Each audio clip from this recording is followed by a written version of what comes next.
Welcome, my dear friends. Today the topic is about equivalence, या बोल सकते हैं equivalence and limiting reagent. This is a very special topic because a lot of problems can be solved easily using equivalence compared to if you do the same problems using mole concept. Equivalence helps to solve problems more easily than that of mole concept. अब equivalence होता क्या है? Equivalence is basically, you can say, sister variant of mole or brother variant of mole. अब equivalence होता क्या है? I will give you a comparison of mole as well as equivalence also. So equivalence is defined as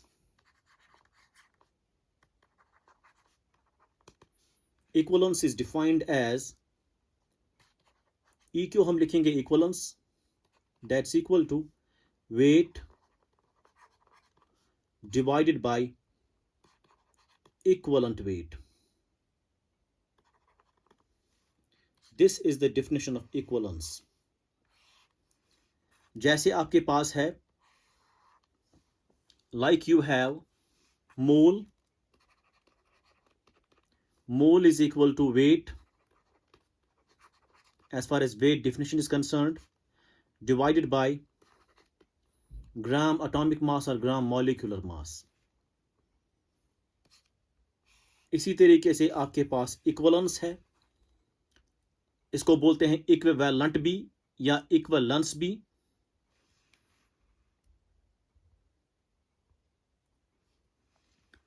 तो mole is basically weight divided by gram molecular mass or gram atomic mass if there is atom, while as equivalence is basically weight divided by equivalent weight. Gram molecular mass आप easily calculate कर सकते हैं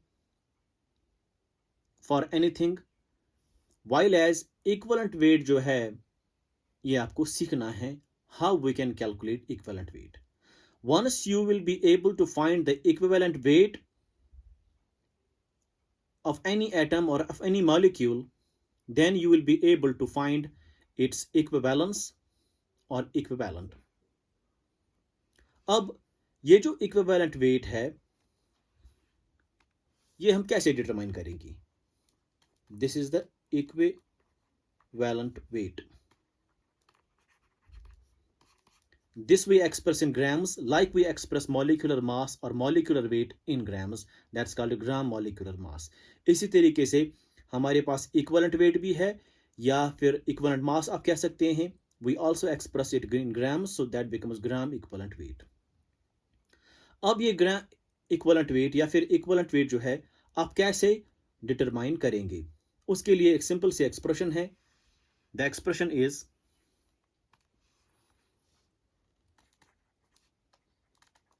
जो ये equivalent weight होता है that is equal to gram molecular mass divide by F factor.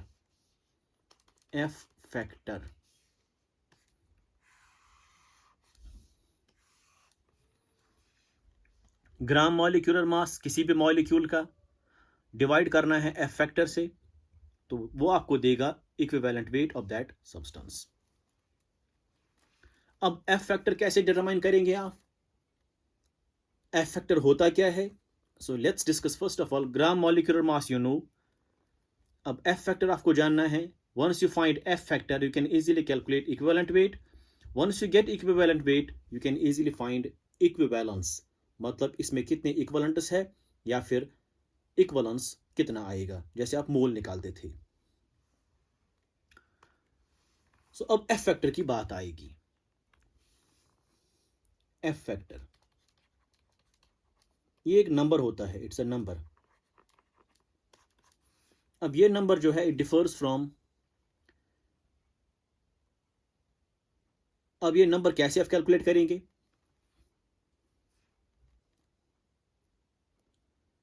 It's a number and is calculated according to the species type. Species type का माने यह है कि whether the species is element और it is salt और it is acid और it is base etcetera.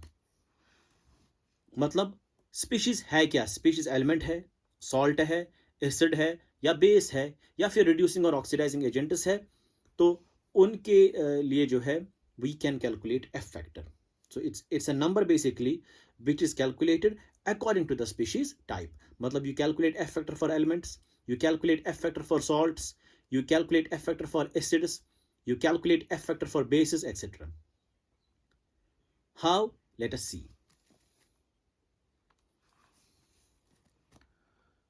First of all, number one, we'll take elements.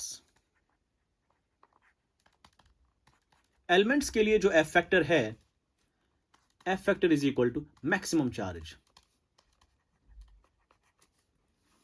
Maximum charge element कितना दिखाएगा? That is its F factor. For example, अगर एक आपके पास sodium है, सोडियम जो है, सोडियम एक अल्कली मेटल है, इसके पास कौन सी चार्ज होती है? It always form +1 valency, so F factor is equal to 1। अगर आप मैग्नीशियम लेंगे, magnesium belongs to alkaline earth metals, they have an oxidation number of +2, हमेशा वो +2 ऑक्सीडेशन नंबर दिखाते हैं, तो F factor is equal to 2। इसी तरीके से बिकॉज सोडियम Na+ होता है, मैग्नीशियम मैक्सिमम चार्ज +2 दिखाता है। अगर आप लेंगे सपोज ऑक्सीजन, तो ऑक्सीजन के लिए जो एफ फैक्टर है दैट इज, ऑक्सीजन जो है, ऑक्सीजन पे मैक्सिमम चार्ज होता है -2, बिकॉज ऑक्सीजन जो है इसके ऊपर -2 चार्ज होते हैं मैक्सिमम, तो लेकिन ये 2 है तो 4 आएगा, बिकॉज एक ऑक्सीजन पे -2 मैक्सिमम चार्ज, 2 पे कितना आएगा? 4, तो यहाँ पे 4 आएगा, -4 आएगा चार्ज, तो F is equal to 4। Because F factor में हम इंक्लूड नहीं करते हैं whether the charge is negative और इट्स पॉजिटिव। हम नेगेटिव और पॉजिटिव नहीं लिखते हैं, बल्कि एक नंबर लिखते हैं खाली, सो दैट इज 4।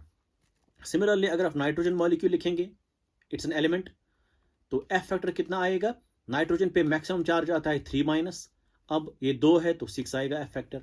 सिमिलरली अगर आप लेंगे सपोज कोई भी अगर आप लेंगे पोटेशियम, पोटेशियम भी अल्कली मेटल है, इसके ऊपर हमेशा चार्ज आता है +1 ही, तो एफ इज इक्वल टू 1। इस तरीके से जो है आप डिटरमाइन करते हैं। या अगर अल्मोनियम लिखेंगे आप, अल्मोनियम पे मैक्सिमम चार्ज कितना होता है? Al3+ होता है ये, तो मैक्सिमम चार्ज जब +3 आया तो F factor is equal to 3। This is how you are calculating basically F factor for elements. So it is the maximum charge. ये चीज आपको ध्यान में रखनी है। For elements the maximum charge is gives F factor for elements. Number 2, number next is salts और oxides. Salts और oxides के लिए जो एफ फैक्टर है that is the total charge on metal, total charge on metal. Metal पे total charge कितना आएगा? That gives the F factor for salts. For example, अगर आपके पास सॉल्ट है NaCl, तो एफ फैक्टर कितना आएगा? देखिए, आपको मेटल पे देखना है, मतलब कैटाइन पे देखना है। Metal here means cation. आपको कैटाइन पे देखना है कितना चार्ज है। एनाइन को छोड़ दो, सोडियम पे चार्ज है +1, so F factor is equal to 1 for NaCl। Similarly अगर आपके पास मैग्नीशियम क्लोराइड है MgCl2, तो एफ फैक्टर कितना आएगा? बताइए, मेटल कौन सा है? मैग्नीशियम, इसके ऊपर चार्ज कितनी है? देखिए ये ऐसे है Mg2+Cl-, सो तभी MgCl2 बनेगा, तो मैक्सिमम चार्ज इज +2, इसका मतलब F factor is equal to 2। Next आपके पास है AlCl3 अल्युमिनियम क्लोराइड, तो एफ फैक्टर कितना आएगा? अल्युमिनियम क्लोराइड में Al3+ होता है और Cl- होता है, सो मैक्सिमम चार्ज केटाइन पे कितना आया? Total charge on cation is 3, that is 3। इसी तरीके से अगर आप लेंगे, सपोज आप लेंगे सिल्वर ऑक्साइड AgO, तो एफ फैक्टर कितना आएगा? बताइए, सिल्वर पे कितना चार्ज है? +1 है,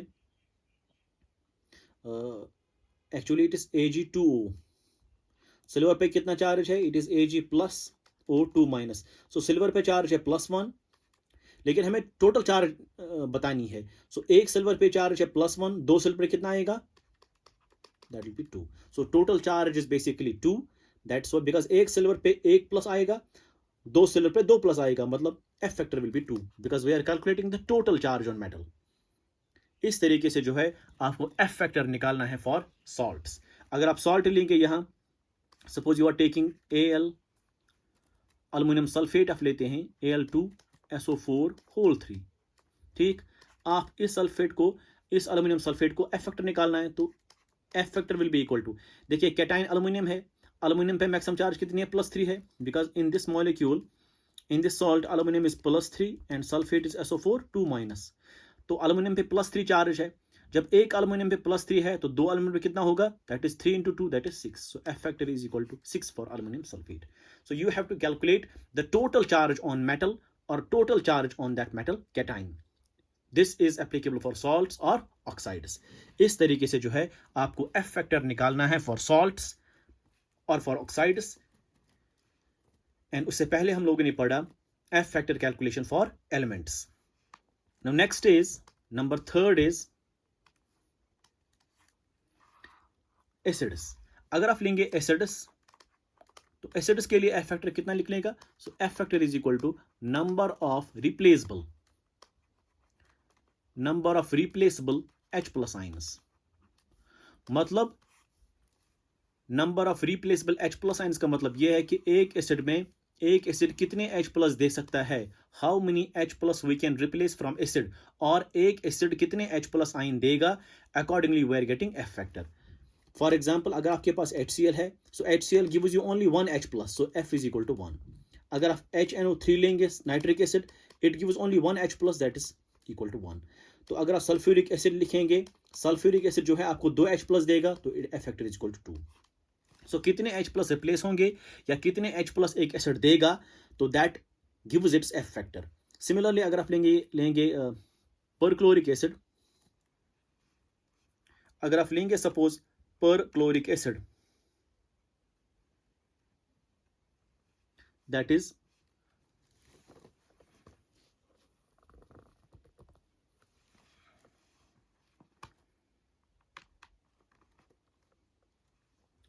HClO4, तो F factor will be equal to 1. Why? Because it gives only 1 H+. This is called perchloric acid. हाँ, अब एक बात आपको ध्यान में रखनी है, एक बात आपको बिल्कुल ध्यान में रखनी है, वो ये कि अगर आप लेंगे, इफ यू टेक, मैं ग्रीन से लिखूंगा, अगर आप ऑक्सो एसिड्स के फास्फोरस लेंगे, if you take oxo acids of phosphorus like H3PO4 या फिर H3PO3 phosphorous acid, phosphoric acid, phosphorous acid या hypophosphorous acid, like this, these 3 अगर आप लेंगे, ये आप ध्यान में रखिएगा प्लीज। तो इनके लिए, इन तीनों एसिड्स के लिए, it seems that it will give you 3 H+ ions. It also gives 3 H+ ions. It also gives 3 H+, but that's wrong. आप इनके लिए कैसे निकालेंगे H+ ions? आप सीधे याद रखेंगे F factor will be number of oxygens -1. ये आप ध्यान में रखिएगा। For these 3, F factor is given by number of oxygens -1. इसका मतलब ये हुआ, अगर आप ये वाला लेंगे, ये वाला, तो इसके लिए F factor निकलेगा, बताइए ऑक्सीजन कितने हैं, 4, 4 - 1 मीन्स 3। सो फास्फोरिक एसिड के लिए आपको एफ फैक्टर निकलेगा 3, इस वाले के लिए निकलेगा एफ फैक्टर आपको 2, क्यों, बिकॉज इसमें 3 ऑक्सीजन है, 3 ऑक्सीजन -1 मीन्स 2। इस वाले के लिए आपको एफ फैक्टर निकलेगा 1। सो ये आप ध्यान में रखिएगा, for the oxo acids of phosphorus, इनके लिए एफ फैक्टर जो है that is number of oxygen -1, because this phosphoric acid gives all the 3 H+ ions. This does not give all the 3 H+ ions. This gives only 2 H+ ions. So number of H+ ions replaceable are only 2 in this case. So आपको जो दिखता है 3 H+, that is not correct. Why? Because it doesn't give you the 3 H+ ions. It gives only 2. So F factor is 2. So जितने H+ ion देगा वही उसका F factor होगा। अब इसने 3 नहीं दिए, इसने 2 ही दिए, तो F factor is 2. It always gives you only 1 H+ ion. F factor is 1. अब ये why don't it give you all the 3 H+ ions? This is because of structure. तो structure के हिसाब से जो है आपको H+ आयन सारे नहीं आते। ये आप पढ़ेंगे जब आप इनऑर्गेनिक केमिस्ट्री में ऑक्सो एसिड्स पढ़ेंगे, तो उस वक्त आपको ये पता चलेगा। नेक्स्ट, अगर आपके पास अब है, suppose you have now basis number 4, अगर आप बेसिस लेंगे, बेसिस के लिए एफ फैक्टर क्या निकलेगा आपको? Number of replaceable OH minus ions, मतलब बेस कितने OH माइनस आयंस आपको देगा, that gives you F factor. For example, अगर आपके पास सोडियम हाइड्रोक्साइड है बेस, तो it gives you only 1 OH minus ion, so F is equal to 1। अगर आपके पास मैग्नीशियम हाइड्रोक्साइड है, तो it gives you 2 OH minus ion, so F is equal to 2। अगर आपके पास अल्युमिनियम हाइड्रोक्साइड है, so it gives you 3 OH minus ion, so F is equal to 3। Similarly, अगर आपके पास अमोनियम हाइड्रोक्साइड है as base, it gives you only 1 OH minus ion, so F is equal to 1। अगर आपके पास suppose barium hydroxide है, BaOH whole 2 है, it gives you 2 OH minus ion, so F is equal to 2। इस तरीके से जो है आप निकाल सकते हैं एफ फैक्टर फॉर दीज। एक बात आप ध्यान में रखिएगा, जो BOH होल 3 है, BOH whole 3, this is not base. आप ये नहीं करना कि बोरान जो है ये बोरान 3 OH देगा तो it has F factor is equal to 3, that is wrong. क्योंकि ये BOH whole 3 is not actually this base, it's actually acid. This is called boric acid, H3BO3। ये हम लिखते हैं एज H3BO3, 3HOB3 को H3BO3, that's called boric acid. So boric acid के लिए जो एफ फैक्टर है that's only 1, means it doesn't give you H+, rather it takes 1 H+, it takes 1 OH minus, तो एफ फैक्टर जो है इसके लिए 1 है। It's Lewis acid, sorry. तो बोरिक एसिड जो है it's Lewis acid, it can accept only 1 OH minus ion, तो उस हिसाब से जो है एफ फैक्टर 1 आएगा। ये आप ध्यान में रखिएगा। So don't confuse that BOH whole 3, जैसे एल्युमिनियम में आपने लिखा है एफ फैक्टर इक्वल 3, लेकिन बोरान के केस में जो है it is not basically base, it's acid, that's called boric acid and it is Lewis acid.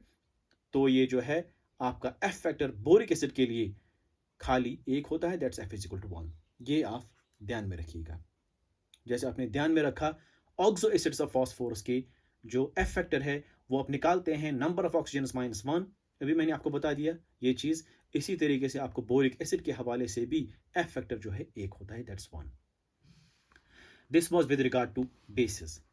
Next अगर आप देखेंगे, नंबर नेक्स्ट इज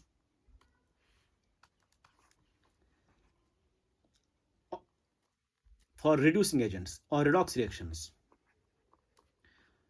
रिएक्शंस के हवाले से जो एफ फैक्टर है that is equal to the change of oxidation state, change in oxidation state per molecule, per molecule. एक molecule में ऑक्सीडेशन नंबर कितना चेंज हुआ, that gives the F factor for reducing और ऑक्सीडाइजिंग एजेंट, मतलब redox reaction में। For example अगर आपके पास potassium पर मैग्नेट है KMnO4, सो KMnO4 जो है इन एसिडिक मीडियम H+, ये कन्वर्ट होता है इनटू Mn2+। सो आपको निकालना है पोटेशियम पर मैग्नेट इन एसिडिक मीडियम में एफ फैक्टर कितना है इसका। तो इन एसिडिक मीडियम जब ये कन्वर्ट हुआ इनटू Mn2+, आप निकाल सकते हैं oxidation number of manganese here, that's +7। ये आप निकाल भी सकते हैं कैसे, पोटेशियम का ऑक्सीडेशन नंबर है +1, प्लस इसका x रख दीजिए, प्लस इसका ऑक्सीजन का -2 होता है, ये 4 है, is equal to 0 because total charge on potassium permanganate is 0, so that is 1 + x -8 is equal to 0, तो that means x - 7 is equal to 0 means x is equal to +7। So oxidation number जो manganese का है that is +7। जब oxidation number manganese का +7 आता है तब ये कन्वर्ट होता है इनटू +2। जब ये +2 में कन्वर्ट हुआ तो what is the change in oxidation state, that is 5। सो ये एक ही मॉलिक्यूल यहाँ है, इट्स ओनली 1 मॉलिक्यूल। सो एक मॉलिक्यूल में कितना चेंज हुआ ऑक्सीडेशन स्टेट, दैट इज 7 से लेकर 2, मतलब 5 का चेंज हुआ, तो that is the F factor means here 5।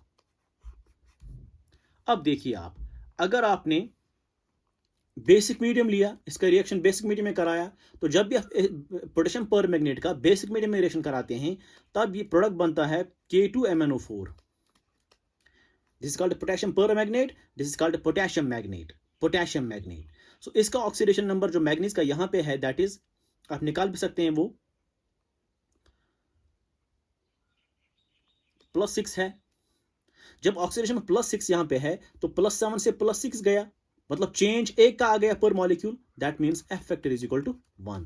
So F factor 1 आएगा पोटेशियम पर मैग्नेट के लिए इन बेसिक मीडियम.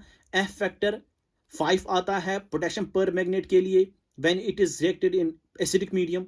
अब जब ये न्यूट्रल मीडियम में रिएक्ट करेगा, in neutral it gets converted into manganese dioxide. तो मैग्नीज डाइऑक्साइड में ऑक्सीडेशन नंबर जो है इसका दैट इज +4. तो चेंज कितना आया, 7 से लेकर +4 मीन्स +3 का चेंज आया, that means F is equal to 3. ये आप ध्यान में रखिएगा, this is very important. So how we can find the F factor for reducing और ऑक्सीडाइजिंग एजेंट्स. आपको सीधी रिएक्शन देखनी है, ये किस में कन्वर्ट होता है. पोटेशियम पर मैग्नेट जो है, मैग्नीज का ऑक्सीडेशन नंबर है +7, तो ये कन्वर्ट होता है Mn2+ में इन एसिडिक मीडियम. तो कितना का चेंज आया, +7 से लेकर +2 मतलब 5 का चेंज आया, तो F is equal to 5. So change in oxidation state कितना हुआ उस स्पीशीज का, तो that gives the F factor, that's 5. लेकिन in basic medium it does not form Mn2+, rather it forms potassium manganate K2MnO4. उसमें जो मैग्नीज का oxidation number है दैट्स +6, तो कितना चेंज आया, +7 से +6 लेकर एक का चेंज आया, तो F is equal to 1. So in neutral medium potassium permanganate जो है it gets converted into MnO2. तो उसमें जो मैग्नीज का ऑक्सीडेशन नंबर है दैट्स +4, तो +7 से +4 का चेंज जो है that is 3. So F factor is equal to 3 when potassium permanganate reacts in neutral medium. This is important. Next, अगर आप लेंगे potassium dichromate, if you just take potassium dichromate K2Cr2O7, जब ये रिएक्ट करेगा in acidic medium it forms chromium 3+ ion. अब देखिए आप F factor कितना आएगा, देखिए एफ फैक्टर विल बी, देखिए इसका ऑक्सीडेशन नंबर जो क्रोमियम का है दैट इज +6. ठीक, +6 का चेंज जो है +3 में हो गया, तो चेंज कितना आया, +3 आया चेंज. लेकिन +3 जो चेंज आया दैट इज फॉर 1 क्रोमियम, लेकिन यहां पे कितने क्रोमियम है, 2.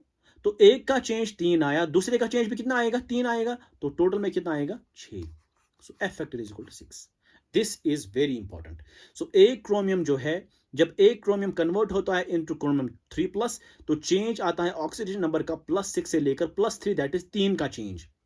सो +3 का चेंज आया यहां, लेकिन ये +3 जो है एक क्रोमियम का आया, लेकिन इस मॉलिक्यूल में क्रोमियम जो है वो 2 है, तो एक का चेंज 3 आया, 2 का चेंज कितना आएगा, 6 आएगा. तो F factor is equal to 6 for potassium dichromate. This is very important. So how you can find F factor for oxidising और रिड्यूसिंग एजेंट्स. आपको सीधे ध्यान में रखना है कि change in oxidation state of that particular metal in that particular substance per molecule. ये एक ही मॉलिक्यूल हमने यहां भी ले लिया. I hope you understand this. Next, lastly हम बात करेंगे नंबर 6 आइंस की. तो रेडिकल्स के लिए, रेडिकल्स हियर मीन्स कैटाइन्स और एनाइन्स. कैटाइन्स और anions. F factor will be charge. F factor will be the charge. For example, अगर आपके पास सोडियम प्लस है तो F factor is equal to 1. अगर आपके पास अल्युमिनियम 3+ है तो F factor is equal to 3. अगर आपके पास सपोज Cl- है तो F factor is equal to 1, क्योंकि चार्ज एक ही है. अगर सल्फेट है SO4 तो चार्ज 2 है, तो F factor is equal to 2. अगर नाइट्रेट है NO3- तो F factor जो है दैट्स इक्वल टू 1. सो जितनी चार्ज होगी स्पीशीज पे उतना उसका क्या है, F factor. अगर NH4+ होगा, अमोनियम आइन होगा, तो F फैक्टर जो है that's equal to 1 because there is only single charge. तो F फैक्टर जो चार्ज है, charge gives you F factor for radicals which means cations और एनाइन्स. ये बातें आप ध्यान में रखिएगा, जहन में रखिएगा, ताकि आपको आने वाले जो प्रॉब्लम्स है, चाहे वो नीट बेस्ड है, एम्स बेस्ड है, या फिर आपको JEE के लिए है, they are you can easily solve them by means of equivalence. तो इक्विवेलेंस के लिए ज़रूरी है आपको पढ़ना. इक्विवेलेंस के लिए बहुत ही ज़रूरी था. That was how you can find the F factor first, once you find the F factor, molecular mass is easily calculated because you know molecular mass. Divide उसको करिए आप F factor से, you will be getting equivalent weight. Once you get equivalent weight of any substance, you can easily find equivalence or equivalent because weight will be given. So उसको divide करना है equivalent weight से, you will get equivalence. You will get equivalence. It is the sister variant of mole. Mole किसके बराबर होता है? Weight by gram molecular mass और molecular mass. Equivalence किसके बराबर होता है? Weight by equivalent weight. So यहाँ पे molecular mass है और यहाँ पे equivalent mass है, ये equivalent weight है. अब equivalent weight कैसे determine करेंगे आप? I told you equivalent weight is equal to molecular mass in grams divided by F factor. अब F factor कैसे calculate करेंगे आप? F factor is just a number. It is calculated for different species like these, and I showed you that F factor for elements is equal to maximum charge. F factor for salts or oxides is the total charge on metal cation. F factor for acids is number of H plus ions replaceable. उसमें आपको oxo acids of phosphorus के लिए ध्यान में रखना है that F factor gives you oxygen minus 1, number of oxygens minus 1. Next, F factor for bases I told you number of replaceable OH minus ions. तो ये जरूरी है. For boric acid F factor is equal to 1. For redox reactions मतलब for oxidizing and reducing agents आपको ध्यान में रखना है F factor is basically the change in oxidation state of that metal per molecule. And for potassium permanganate in acidic medium it has one F factor, that is 5. In basic it has another F factor, that's 1. In case of water it has a different F factor, that is 3. I told you the change is in oxidation state is different, that's why F factor is different.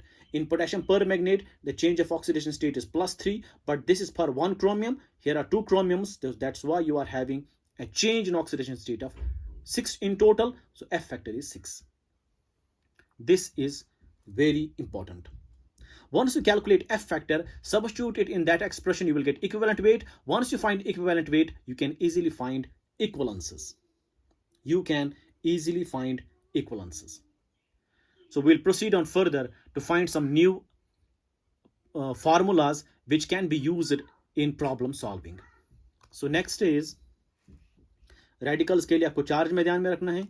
तो next हमारे पास है relation between mole and equivalence. Relation between mole and equivalence.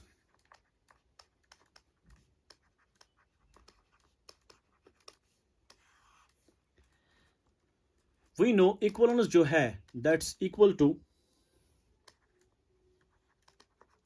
weight divided by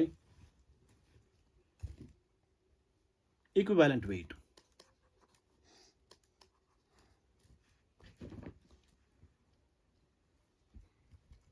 moles जो है that's equal to weight divided by molecular weight or gram molecular weight, gram molecular mass.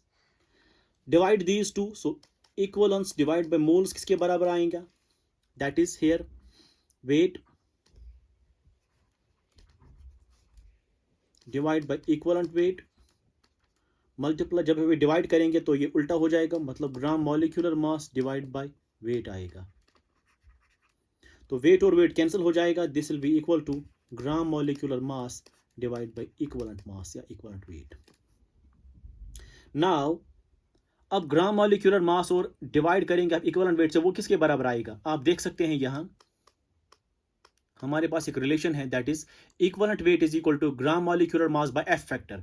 तो this implies, तो F factor किसके बराबर आएगा? It is GMM gram molecular mass divide by equivalent weight. इसका मतलब ये हुआ gram molecular mass divide by equivalent mass जो है that's F factor. So you can place that there. तो आप यहां पे लिख सकते हैं ये gram molecular mass divide by equivalent mass that's equal to F factor. इसका मतलब ये हुआ the relation is equivalence divided by n number of moles is equal to F factor. So this is the relation between moles and equivalence. So अगर आपको moles equivalence में convert करने हैं या equivalence mole में convert करने हैं, आपको simply ये relation इस्तेमाल करनी है to get the things done. अगर आपको mole दिया हुआ है and वो आपको पूछेगा कि आप equivalence निकालिए, so आपको क्या करना है? You have to multiply n with F factor, you can get equivalence. अगर आपको equivalence दिया हुआ है, आपको पूछा जाता है आप मोल्स निकालेंगे, तो you can easily use this relation to find the moles. This is a very important relation. Next another relation is आपके पास है सपोज ऑल्सो जैसे आपके पास मोल्स बराबर होते हैं volume by molar volume, you know number of moles is equal to volume by molar volume. Molar volume कितना होता है? Molar volume is actually 22.4 litres at STP. तो ये कब इक्वेशन अप्लाई होती है? When there is a gas और vapour and the conditions are standard temperature, pressure, STP conditions. So when the substance is gas or it's a vapor, us waqt when the conditions is standard also, then you can find moles by means of volume by 22.4 liters, or we can say volume by molar volume. In the same way you have equivalence. So equivalence किसके बराबर होता है? Volume divided by equivalence volume. जैसे यहाँ पे molar volume था, it is equivalence volume. So this is the relation equivalence versus volume. So equivalence is equal to volume divided by equivalence volume. जैसे यहाँ पे था मोल्स के लिए volume by molar volume. Molar volume you know that is 22.4 liters. इसी तरीके से जो है आपके पास equivalence है, equivalence is volume by equivalence volume. Equivalence is equal to volume by equivalence volume, and this also applies at STP and for gas or vapor. अब एक important बात यह है कि अगर आपको निकालना होगा इक्विवेलेंस वॉल्यूम कितना है, how much is the equivalence volume, you can easily find it. कैसे you can easily find it? देखिए, यू नो हमें पता है equivalence by moles is equal to F factor. This implies equivalence के बदले आप लिखिए volume by equivalence volume, whole divide by moles के बदले वॉल्यूम बाय मोलर वॉल्यूम. तो this is equal to F factor. अब ये उल्टा करिए आप. So this implies you are getting volume by equivalence volume into, ये उल्टा हो जाएगा, this will be molar volume divide by volume is equal to F factor. This implies volume and volume will cancel, molar volume by equivalence volume will be equal to F factor. This is the relation. और you can further write it like this, molar volume you know ये किसके बराबर होता है? This is equal to 20.4 liters. So 22.4 divided by equivalence volume gives you F factor. So this relation helps you to calculate equivalence volume. So molar volume को divide कीजिए आप equivalence volume से, you will get F factor. और ऐसे करिए आप तो equivalence volume किसके बराबर आएगा? हम यहाँ पे लिखते हैं ये, we will write it here.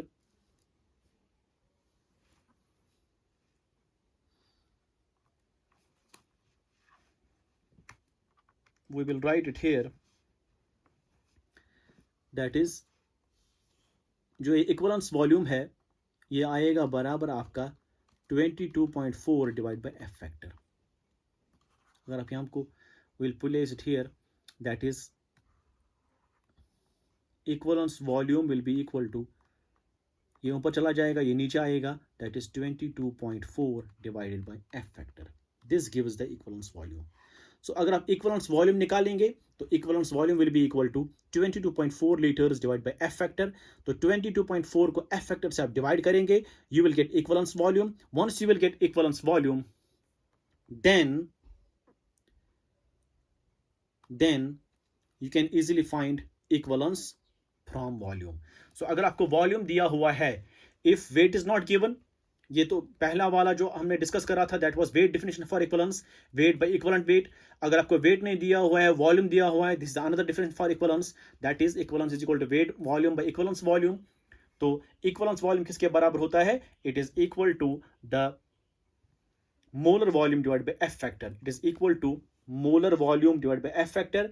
तो जब आप ये इस्तेमाल करेंगे you will get equivalence volume. Once you will get equivalence volume, volume दिया हुआ होगा, you can find equivalence. So equivalence, अब यहाँ पे दो डिफिनेशन आए. Number first definition was equivalence is equal to weight by equivalent weight, and number second definition is equivalence is equal to volume by equivalence volume. जैसे आपके मोल में दो definitions थी, इनफैक्ट उसमें तीन डिफिनेशंस थी, तो उसमें भी मोल में भी that was weight by molecular weight, first definition. Second definition was volume by 22.4 litres, that was volume by molar volume. यहाँ पे क्या है? Volume by equivalence volume. अब इक्विवेलेंस वॉल्यूम, मोलर वॉल्यूम कितना होता था? 22.4 लीटर्स. अब इक्विवेलेंस वॉल्यूम कितना है? 22.4 को डिवाइड कीजिए आप एफ फैक्टर से, you will get equivalence volume, and once you divide these two, you will get equivalence. This is an important relation. So equivalence by number of moles is equal to F, one important relation. Equivalence is equal to volume by equivalence volume, another important relation. Equivalence कैसे निकालेंगे आप? It is by means of 22.4 litres, मतलब molar volume divide करिए आप F factor से, you will get equivalence volume. This is an important relation, and this relation applies at STP and for gas or vapor.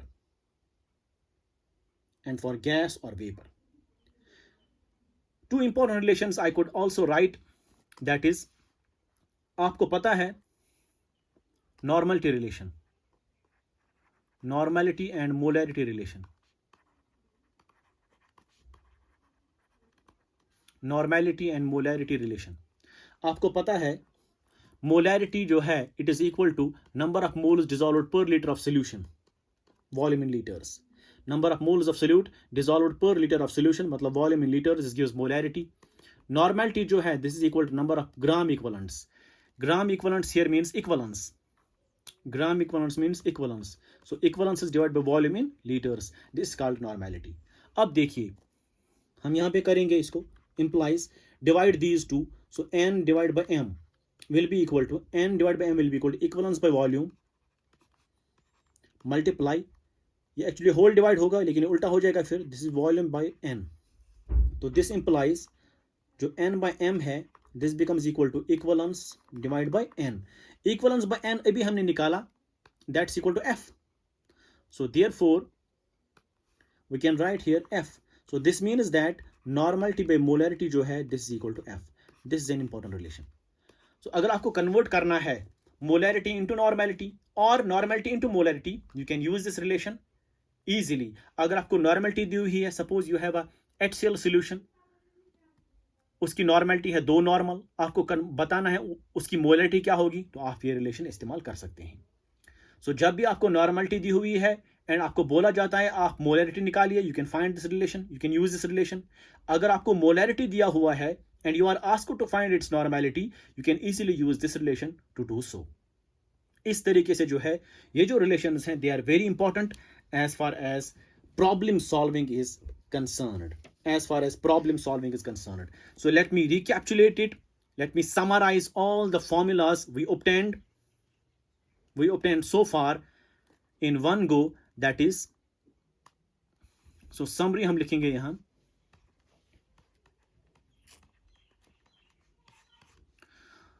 summary is number 1, equivalence जो है that is equal to weight by equivalent weight, ये एक relation है। दूसरी definition ये है कि equivalence बराबर होता है वॉल्यूम बाय इक्वलेंस वॉल्यूम, ये दूसरी रिलेशन है। एंड इक्वलेंस वॉल्यूम किसके बराबर आता है, this is equal to molar volume by F factor. Molar volume कितना होता है, दैट इज 22.4 लीटर्स। शाबाश। नंबर 2 आपने याद रखा, जो इक्वलेंट वेट है, इक्वलेंट वेट आप निकाल सकते हैं, यह बराबर होता है ग्राम मॉलिक्यूलर मास। अगर मॉलिक्यूल होगा, अगर एटम होगा तो ग्राम एटॉमिक मास आएगा, डिवाइड बाय एफ फैक्टर। अब मसला है एफ फैक्टर आप कैसे कैलकुलेट करेंगे,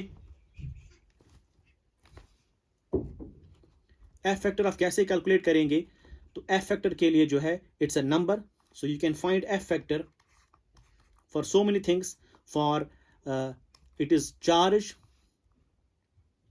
in case of elements and in case of what's called to be ions, maximum charge है ये, तो it is equal to H plus replaceable in case of acids, it is equal to OH minus replaceable in case of bases, it is equal to total charge on cation in case of salts or oxides, ये आपको याद रखना है। तो etcetera ये आप देख सकते हैं। In case of oxidizing reducing agents you can find its change in oxidation state of that metal पर मॉलिक्यूल, तो आप वो चीजें देख सकते हैं। Number 3 relation we find, 4th relation, that was equivalence by moles is equal to F factor, normality by molarity is equal to F factor, ये भी हमने निकाला। तो they are very important relations जो आप इस्तेमाल कर सकते हैं। नंबर 5 मैंने आपको नहीं बताया, अगर आप रिएक्शंस की बात करेंगे, सपोज ए जो है it combines with B gives C, हमेशा याद रखना चाहिए जब भी आप रिएक्शन करेंगे, whenever you do some reaction, उन रिएक्शंस में जितने भी स्पीशीज हैं, चाहे वो रिएक्टेंट्स हैं या फिर प्रोडक्ट्स हैं, उनके इक्वलेंसेस बराबर होते हैं। मतलब equivalence of A is equal to equivalence of B is equal to equivalence of C. you do not need to balance this equation. No need, हम रेड से लिखेंगे ये, we'll write it in red. No need to balance equation as far as you are solving problems according to equivalence. There is no need to balance equation. However, अगर आपने reactions based problems को solve करने की कोशिश की using mole concept, तब आपको लाजमन ये रिएक्शन जो है बैलेंस करनी पड़ेगी अगर आपने मोल कॉन्सेप्ट इस्तेमाल किया।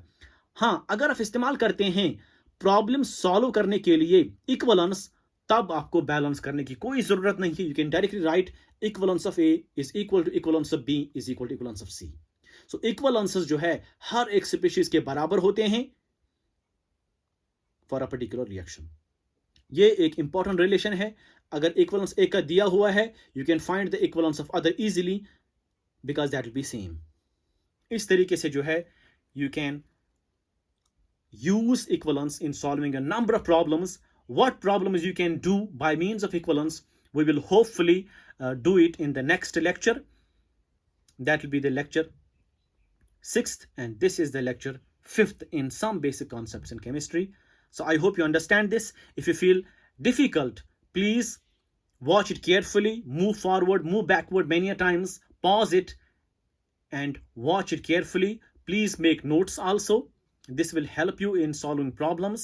And next is one important thing I should tell you, that if you like my videos, if you find the content feasible, liable, please do share and subscribe my channel, like, and please comment. Thank you very much.